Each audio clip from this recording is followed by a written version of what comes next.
the INTA meeting of this week, and I'm happy that we can now discuss a little bit intensively the trade policy of the European Union. I'm glad that our Commissioner Maroš Šefčovič is here with us. Maroš, welcome to our meeting, and thanks a lot for having the opportunity to discuss with you for 2 hours. So we have, I guess, a lot of remarks and questions, because since our last structural dialogue, which took place on the 20th of March 2025, so a long time ago, I guess the world of trade has changed a little bit.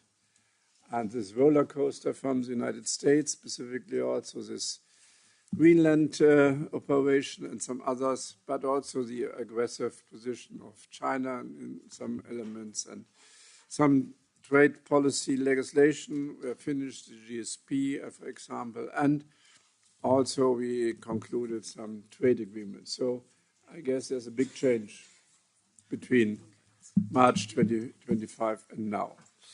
And therefore, I'm really happy that you are here and that you will give us now an input regarding your perspective and also a little bit what the plan of the Commission for the next year is. And I give immediately the floor to you for around about 15 minutes. Thank you. Thank you very much, dear Chair, dear Bernd, honourable members, ladies and gentlemen. Indeed, it's a pleasure to be here in front of the European Parliament Committee on International Trade for this structured dialogue.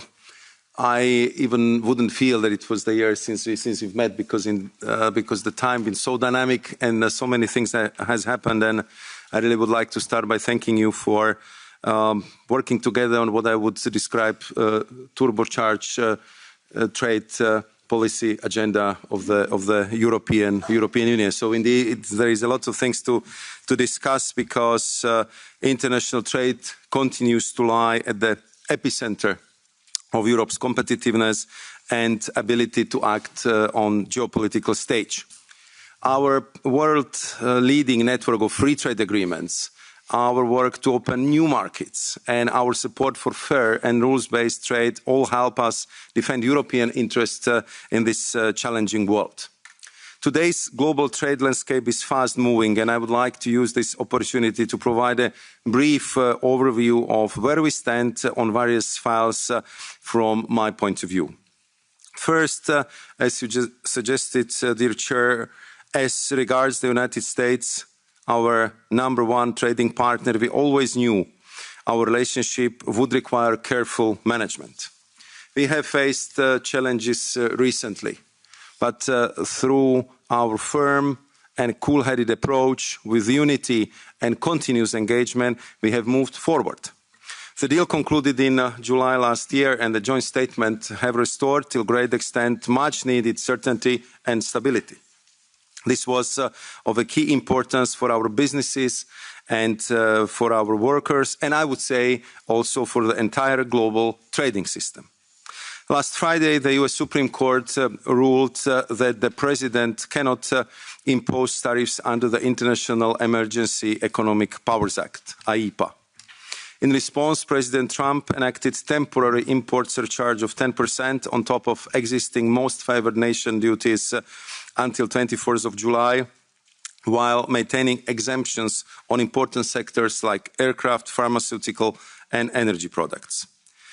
232 tariffs on cars, steel, and aluminium, trucks, lumber remain unaffected.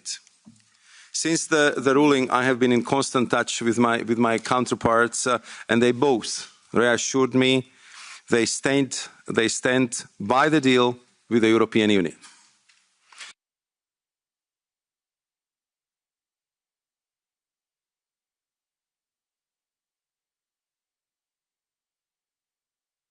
Both reassured me they stand by the deal with the European Union. The US Trade Representative Jamieson Greer has also said this publicly. At the same time, we are discussing the ways to address the issue of steel and aluminium derivatives by making it more practical and productive, and I hope we can find solutions in this matter very soon. As them, we must also remain committed to our deal. I understand your decision to delay this morning's votes on the relevant regulations, but it is imperative we keep the process moving forward in implementing our commitments under joint statement. A vote in plenary in March must remain our target, under the condition, of course, that we get more clarity from the United States. There are also other positive strands of cooperation emerging with the US. For instance, we are negotiating our bilateral memorandum of understanding on the critical raw minerals and working on plurilateral initiative on critical raw minerals supply chains. So we'll continue to engage at all levels. Our strategy here is clear. We stay united, composed, committed to our deal, while expanding our network of trade agreements with other trading partners, and I will continue seeking the clarity we need and informing you transparently as I have done so far. Turning to China, where we are seeing an acceleration and strengthening of trends of concerns to us. First, China's ever-growing dominance in key sectors, including those at the higher end of the value chain. China's manufacturing output reportedly already matches that of the EU and US combined, with a global share of 30% and growing. Second, an increasing imbalance in our bilateral trade, with the EU's trade deficit with China reaching 360 billion euros in 2025. Third, the decreasing market share of EU companies in China, with their exports and investments in third countries being displaced by their Chinese competitors. Fourth, China's ability to use our dependencies in strategic sectors as evidenced by the imposition of export controls in the critical raw materials sector by Beijing in the recent years. And our response continues to be threefold. We continue to engage with the Chinese side, and here too I'm in constant touch with my counterpart, Minister Wang Wentao. We are currently discussing prospects for a high-level engagement this year, while keeping in mind that any such engagement should be results-driven. Furthermore, we should look into more effective and efficient autonomous trade and industrial action where merited as per the economic security strategy. Lastly, we must accelerate diversification through new free trade agreements and deeper partnerships and like-minded partners. We need these countries to effectively break off our dependencies on China and open new trade and investment possibilities for our companies, and I will come to this point a little bit later on. The economic security strategy, which we published in December, reflects a paradigm shift, moving to a more proactive and targeted use of our toolbox. It also outlines the urgency of the EU, its member states, and importantly, industry, to systematically factor in a security premium, to reduce vulnerabilities and enhance our overall security. This reinforced approach is designed to ensure that the EU remains competitive and able to secure supply chains in the changing geopolitical landscape. Our work to diversify our trade is another key element of this effort and is yielding much fruit.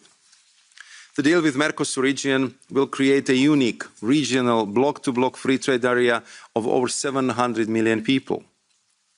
The required protections were built into the deal with the passing of the bilateral safeguard regulation offering assurances to the farmers. I think Parliament's decision to refer the deal to the ECJ was unfortunate, not least because it may delay parliamentary scrutiny, your scrutiny, for up to 2 years. The Commission and myself personally remain committed to seeing Mercosur ratified and implemented quickly. Every year we lose is a year of lost trade, lost jobs and lost economic opportunities that we badly need for our competitiveness and prosperity. Let me be specific. Between 2021 and 2025, the EU would have benefited from extra 183 billion euros in exports and 291 billion euros in GDP if the agreement had been in force. I hope that very soon I will bring to your table for a final process of signature and ratification free trade agreement with Mexico. If you allow me to continue on the recently agreed FTA with India, which will help us to open up the world's fourth largest economy, traditionally marked by high tariffs and significant non-tariff barriers to the EU. The deal liberalizes 97% of our trade, 90% would go to zero, with 4 billion euros per year in tariff savings. It opens huge opportunities to expand trade that is currently commercially unattainable.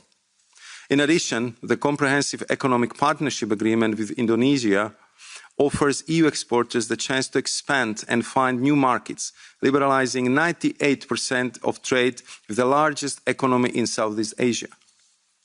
Looking ahead, talks with Australia are ongoing. I hosted my Australian counterpart earlier this month, and Commissioner Hansen joined us to discuss the most sensitive agricultural elements of the proposed deal. We were able to make good overall progress, and further technical work is now underway to bridge the remaining divergences. Talks with the Philippines are also advancing, and we hope that it may be possible to conclude still this year.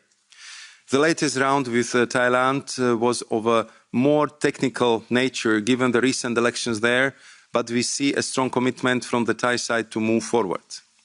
A round also took place last week with Malaysia as we look to exchange market access offers later this year. While a round earlier this month with the UAE has allowed for further exchanges in a number of important areas with a view to narrowing the differences on key outstanding issues. We also continue our work to forge closer relations with the CPTPP, as well as to diversify our offers to third countries through digital trade agreements, CFAs and CTIPs. Indeed, next week we will see the first government-to-business meeting in South Africa as part of the implementation of our first CTIP. The EU's active trade agenda also signals our firm commitment to rules-based trade at a time where these principles are under increasing pressure. With the World Trade Organization finding itself at the defining crossroads, we must work to prevent further erosion of the system. And this is precisely what we have done with our vision for a fundamentally reformed WTO, which we put forward in January ahead of the 14th Ministerial Conference in Cameroon in March. This is a long-term vision that aims for a system rooted in predictability, fairness and flexibility. And it's about a time we take a fresh look at the balance of rights and obligations agreed 30 years ago, which is no longer in tune with the global trade landscape of today. We are now in the process of establishing a key grouping of WTO members that wish to push for reform to see how best to move forward. Turning to steel. Our proposal to reduce steel quotas by 47%, to double the out-of-quota duty to 50%, and to strengthen traceability via the introduction of melt and pour requirement are all vital to protecting this strategically and economically important industry. I'm therefore very happy that yesterday I could have attended the first trilogue on the steel measure last night, and the Commission remains committed to facilitating a swift and smooth conclusion. If you allow me, I will finish by touching on the two other key pieces of legislation. First, I'm very pleased to see the vote earlier today in this committee in favour of the trilogue outcome of the FDI screening regulation. This is an important step towards further reinforced public order and scrutiny across the EU. And similarly, after protracted negotiations, we should all celebrate the conclusion of the new GSP framework, which underpins our trading relations with 65 countries across the globe. It was vital that we found a way forward to ensure continuity and predictability for these trading partners and for business. So, honourable members, as you can see, there is a lot happening in our joint work at the moment, and I am really grateful for the continuous cooperation on so many key files and for the permanent exchange of views and for your support in what was indeed extremely intense year in the global trade policies, but also in a European trade offensive. So I'm very much looking forward to your questions and to our debate. Thank you very much. Thanks a lot, Maroš. And now give the floor to the political groups. And Jürgen Borbam is the first for 3 minutes. Thank you, Chair, and thank you, Commissioner Šefčovič, for your introduction. And let me start off by congratulating you on all the active negotiations that you both have concluded in the Commission and also are ongoing. It looks really promising, more promising than from a very long time.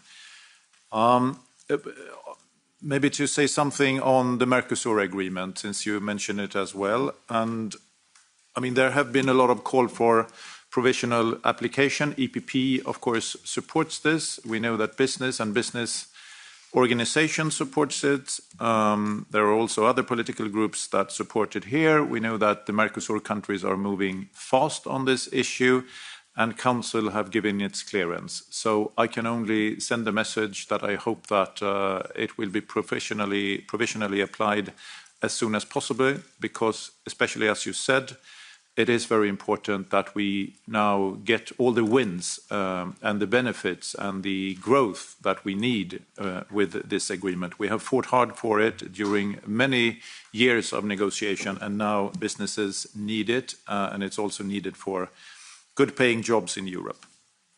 I'd like to also take the opportunity to bring up the WTO issue, and not least the most favored nation principle. You had an op-ed in Financial Times earlier this year, and it created some turbulence of what the Commission really means when it comes to the MFN. So maybe I'd like to give you the opportunity to clear out some of the issues and what you're really aiming for here. And then turning to industrial policy, we have heard about the proposed Industry Accelerator Act, which of course clearly is an ambitious effort to reinforce Europe's industrial base. But I must admit to have some concerns regarding elements related to European sourcing, public procurement preferences, and local content requirements here. My question is, how do we make sure that we find the right balance between, of course, strengthening Europe's industrial capacity, but also maintaining our openness? Our agenda has been openness and rules-based trade and making sure that we have that competition, that investment from other partners. And why should we switch our agenda now? It seems like we are adopting the agenda that some of our trading partners is doing, and I don't think we need to do that. Let's stay on track. Let's stay open for business and for more free trade agreements and more diversification. Thank you. Thanks a lot. Katrin van Bremt. Thank you very much. And happy to see you. I know you must be extremely busy, Maroš. And let me start by a very positive note. If I listen to you carefully and everything that's in the pipeline, everything that has been done and everything that's in the pipeline, both on economic security, where we start to work in the Parliament as of yesterday with the report of the rapporteur, but also mainly, of course, the advancements in the FTAs. Let me mention India. You know, India. It's not. If you look to the trade agreement with India, it's not the top-notch. Indonesia is, but it's an opportunity, and you see we need to grasp that, and I think you will find a lot of support in my political group there to advance, and I hope you come quickly with these agreements, because we are eager to work on them, and it's I know you agree. And it's not easy to get your administration maybe fast enough, but it's extremely important if we have an agreement that it comes fast to the Parliament. then we shouldn't do what we have done with Mercosur, but let's not go there. I do have to switch to the United States, of course. It's the event of not the day, not the week, not the month, but of the last year, and it will be the event of the coming year. And I think we are a little bit in a different mood there, and I understand that you have to defend it, but I do want to explain as well where we are as a political group and how we look at it. We were not happy with the agreement at all from the start. We said it's not an equilibrium. The one has 15% and we lowered to 0%. Because they threatened more than 20%, we didn't think it was a good deal. We were ready to work on that. And our rapporteur, who's also a chair, did an extremely tough job, and he had an extremely tough result, mainly on steel and aluminium, where we from the start said, you remember a few days after Turnberry, they already violated the deal, already violated the deal. After that, other violations came.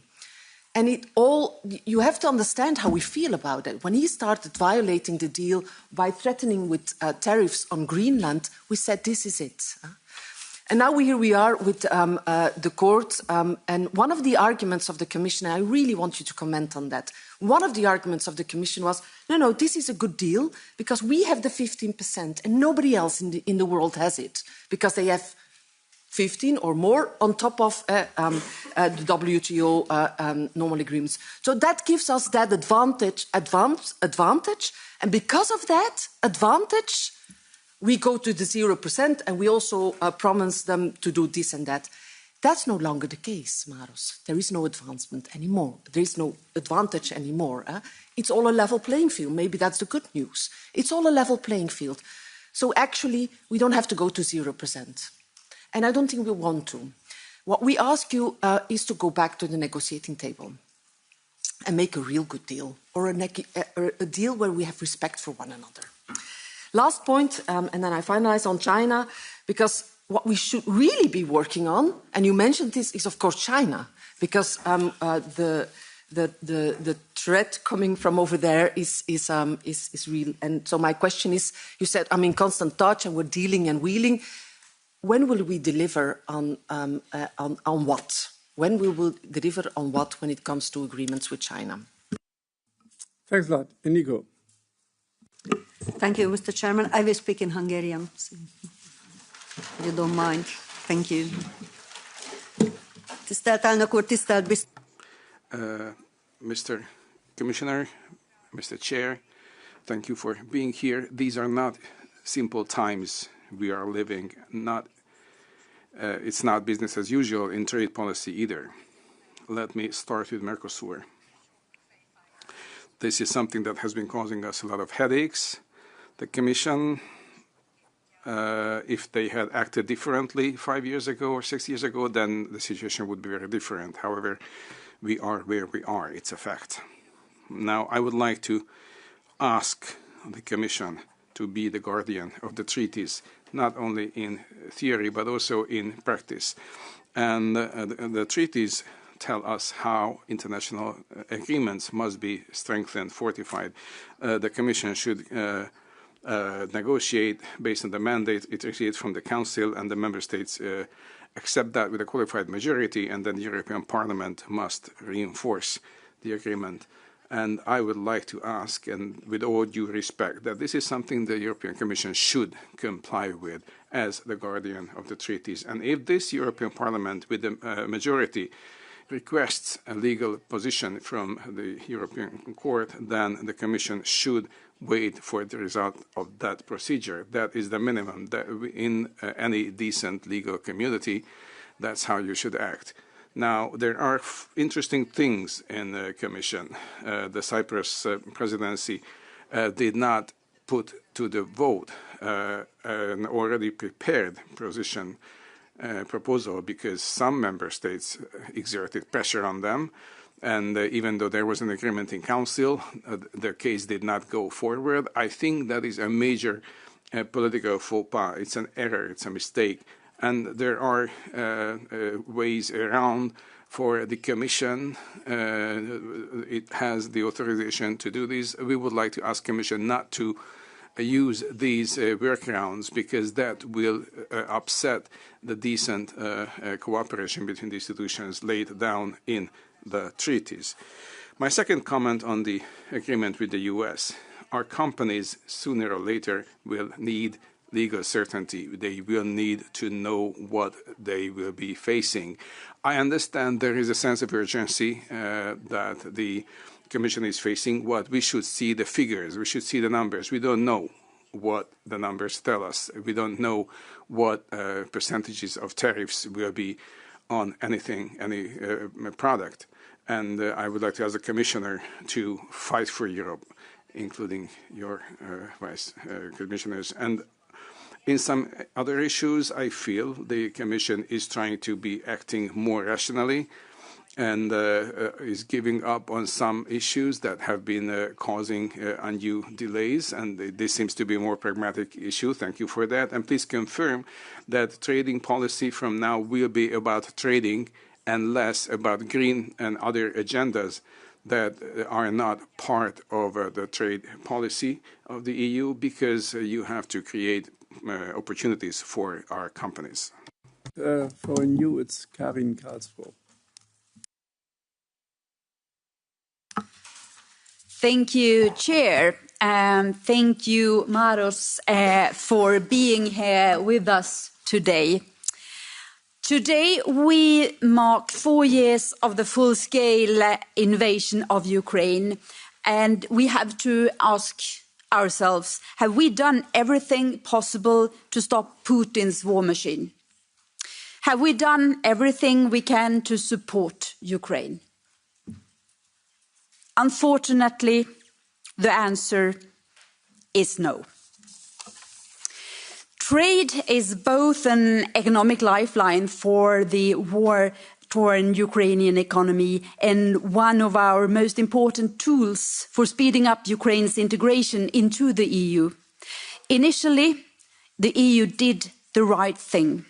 We introduced full tariff-free access for Ukraine through the autonomous trade measures. Since last summer, however, we have gone completely in the wrong direction. First, we removed the ATM regime and worsened Ukraine's access to the EU market for agricultural products. Then we promised that Ukraine would be able to trade steel tariff-free, something we are now in the process of taking away through the new steel tariffs. Let us stop that. And still, 3 member states maintain special import bans against Ukraine. Commissioner, this situation is unacceptable. And I really want to ask how the Commission, how you will handle this urgent issue. If we truly mean what we say when we claim that we will do everything we can for Ukraine for as long as it takes, we cannot continue like this. We are talking about a country that fights for our freedom and security and that is soon becoming a member of the internal market. The Ukrainian economy is under high pressure and Ukraine needs trade and aid. And I would like to take the opportunity to say that it's a shame that some member states blocked a 90 billion euro support package to Ukraine. And it's a disgrace that Hungary is taking the support package as a hostage. And I wonder how colleagues from Hungary can be proud of themselves when you put not only Ukraine, but the whole Europe at risk. Thank you. Thanks a lot, Karin, for this clear message. Now for the Greens, Anna Cavazzini. Thank you very much. I also want to start with the USA. I think it is actually, of course, a very good decision that the Supreme Court confirmed what all of us has been saying from the beginning, that these tariffs are illegal. And on top of that, they're also highly unpopular in the US. They also didn't create more jobs.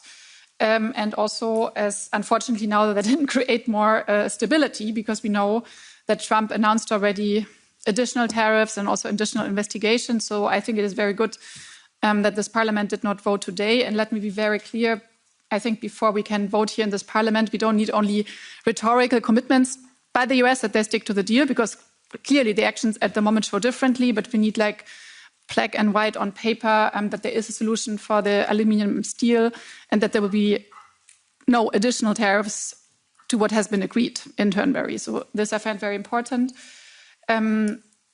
Secondly, I also want to actually touch upon the Ukraine, but in relation to investment policy, because we have seen that there is a lot of cases or threats of cases when actually we apply sanctions on the basis of old ISDS treaties that are still in place by some of the member states. And we all know, and we have a very common approach here in this European Parliament, the Commission has a very good approach saying that with the grandfathering regulation and also with our new rules, the member states should actually renegotiate or terminate the old bids. And again, we see how dangerous they are because we are threatened now by Russia for our sanction policy. This is outrageous. So I wonder what the Commission is now doing to have real action vis-à-vis the member states and make sure that these old BITs are either getting renegotiated or terminated.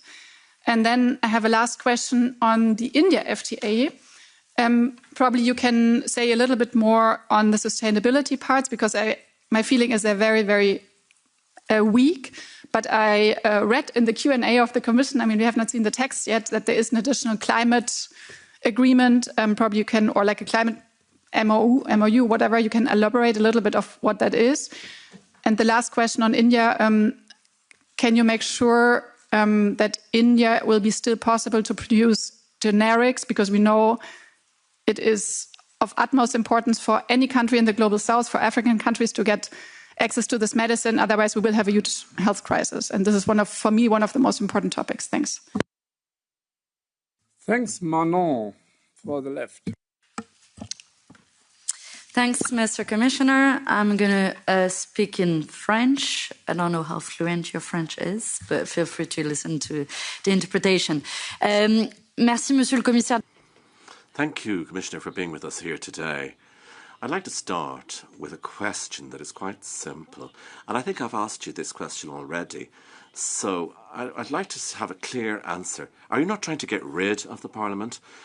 I'm asking that because you have tried to get around national parliaments when it comes to free trade agreements such as Mercosur, and now you're trying to get around our European Parliament when it comes to adopting this free trade agreement, which is the worst possible free trade agreement signed by the European Union, and it's going to involve many tons of beef and chicken, and nobody here has voted for this agreement. So what kind of democracy can this be?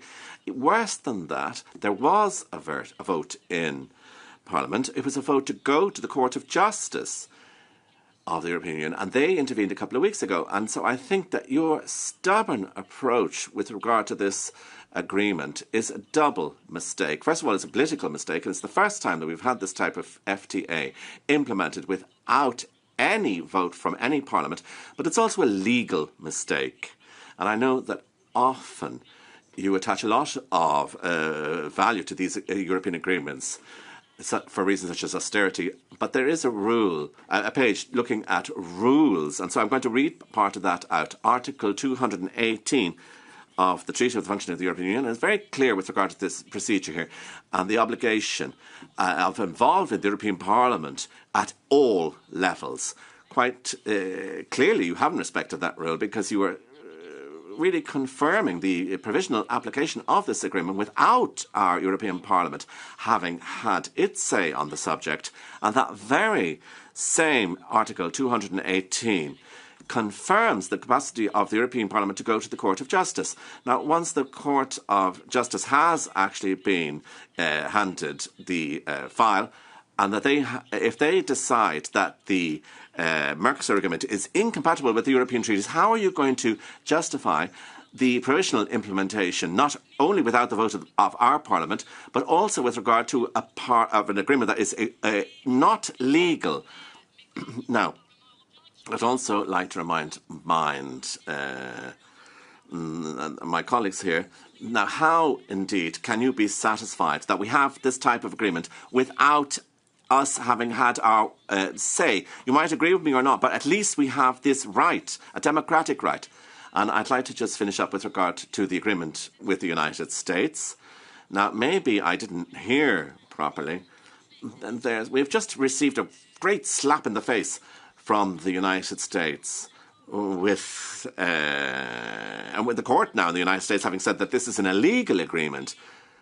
And so you say now, no, we're going to implement it anyway.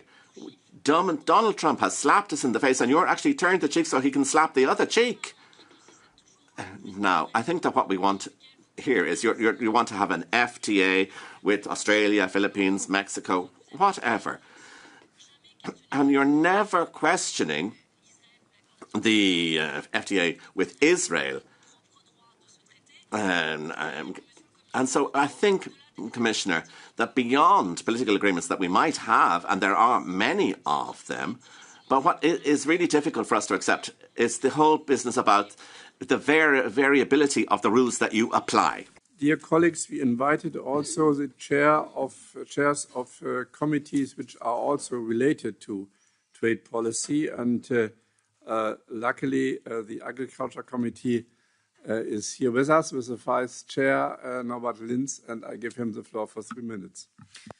Yes, dear Chairman, dear Commissioner, we all recognize the indispensability of international trade, especially since the EU is a major world exporter and notably a major exporter of agricultural products. However, we must admit that EU trade policy is also a matter of concerns for the farming community. This fear seems well funded because production conditions and costs in parts of the world cannot be compared to those in the EU. Competition is sometimes distorted. The agriculture sector has also been severely affected by the upheavals caused by Russia's invasion of Ukraine, and it's now impacted by the US trade war. Under these circumstances, EU trade policy attracts criticism, in particular from farmers. It is sometimes seen as not defending their interests. The agreement currently being negotiated with Australia certainly reinforces that skepticism, at least among our producers of beef, lamb, sugar and rice. So, therefore, the Commissioner, in your opinion, how should the EU Union's trade policy evolve to maintain free trade while meeting the expectations and address the fears of many farmers? Thanks a lot, and Maroš, from my side, 4 points. First, of course, I have a different view regarding the United States and the breaking of the agreement. For me, it's clear that the United States have broken the agreement several times. Some weeks after the deal of Scotland, they introduced the lifting from 15 to 50% of the so-called derivatives. And this is harming, day by day, small and medium-sized enterprises in Europe. And I can invite you, come to this company and explain to the people there that they are losing their jobs because they are not able to export to the United States anymore. And we have the Greenland issue, and then now we have tariffs, which are much higher than the 15%. For cheese, for example, it's not 15 anymore, it's now 30%. So, totally different view. My question is then, of course, Maroš, you mentioned there will be some clarification, and so, in my point of view, at the moment, there's no guarantee. What is the format of clarification? It's a written letter, post from the president on through social. What is the clarification? And when will it come? So this is important for us. Second point on Mercosur. Argentina will finalize the work on Friday, likely. And they will notify it next week. So what will we do? What would you like me to do? I would like to go for a provisional application, no doubt about. And this is important because, as you know, Argentina is negotiating also with the United States, and it's clear that, for example, the question of GIs is also in the portfolio of the negotiations. So there is a kind of urgency. So when will you do? Thirdly, we discussed this also in Nicosia quite recently. The time between finishing of an agreement and signature and then transmitting to the parliament, sometimes it's 2 years. And this, I never understood how this could happen. Translation and legal scrubbing, 2 years. You have some ideas to really speed up the process. Perhaps you can elaborate this as well, so that we are in a time where sometimes in a week more happen than in previous times in decades. We should also quicker in the process of finalizing the agreement. And fourthly, Maroš, there are more and more the so-called mini deals. The SIFA with Ecuador, the raw materials partnership, the investment partnership, and I have no clue what else. So what is in your mind for further mini deals? Are you having some specific countries in the perspective, and when will some mini deals come on the table, and how will the European Parliament be involved? First round for you. Thank you very much. Question is where to start. If I should go in the orders the questions been presented, I'll try to group them. So let me maybe start with Mercosur, because it was the first question asked by Mr. Warborn, and I would say Madame Van Brandt, Madame Dury, bien sûr, Madame Aubry raised this question, as well as Chairman of the Agri Committee, Mr. Linz. I think that also in my introductory remarks, I was describing how important this deal is for European economies, and how much of the very clear economic opportunities we have lost only in 5 years, only in the last 5 years. I'm sure that several of you visited Mercosur countries, and I believe that you would agree with me when I will be describing to you cultural proximity, but I will be describing to you strong historic ties, and also wish of these countries to work as closely as possible with us. On top of it, huge complementarity of our economies, where we see that what we export they actually need, and because we've been simply not there present enough, they're getting it now from China, slowly reducing our share on the market. And on top of it, they have what we need: critical raw minerals, and of course the access to the big market. So I think that let's not dwell on the past, but there was a lot of missed opportunities in the past, and we should have done this deal years ago. And we would not lose the 10% of our exports to China as we did, because we didn't have the free trade agreement. So what we are doing right now is that we are actually catching up. But the good thing is that all our projections, if the Mercosur deal is in place, that by 2032 we'll be back in the situation we had 10 years ago. We can get back our share, we can consolidate our investments, we can start completely new chapter in cooperation in the critical raw minerals, and simply open new opportunities. On most of the products where Europe is very strong in exporting, from machinery down to agri-food exports, the tariffs being more than 35%, and they will go to zero. Only on tariffs, our exporters will save 4 billion euros a year. That's a lot of money, especially in these days. Not talking about simplification of the trade, not talking about all the guarantees which the investors are getting through this agreement, and not only talking about the fact, which I believe it will be very important for our farmers, is protection of our GIs. Mr. Lange, you are absolutely right. The United States do not like our GI system, and of course they are questioning it, and they are talking to our free trade agreement partners and having question about the GI protection. And therefore, I think that we should kind of positively respond to the fact that all Mercosur countries, despite the tough time we really gave them over the last 2 years, stop and go. Very tough safeguards. If it comes to agriculture, really very strict quotas. Full respect of our food and safety standards. And then, of course, that we thought that we would be able to conclude in December, and we needed a couple of more weeks to do that. So they really demonstrated strong willingness to work with us as a strategic, real partner, and I think that we should clearly respect it. Indeed, Argentina most probably will be the first one to conclude the ratification.